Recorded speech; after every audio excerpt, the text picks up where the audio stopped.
Mga mare, meron na ba ang lahat nitong Joyboss M16 Self-Wash Map?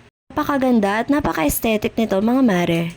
Nabili ko nga ito sa TikTok at ilalagay ko na lang sa yellow basket.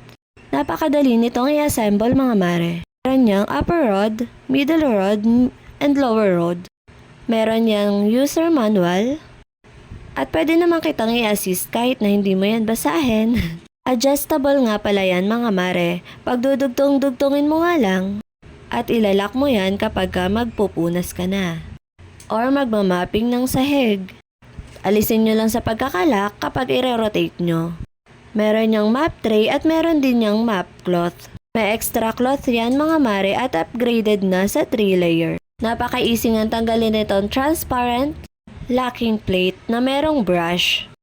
Ang dali ngang iangat ng locking plate at pwede nyong lagyan direkta dyan ng water. You can add cleaning solutions.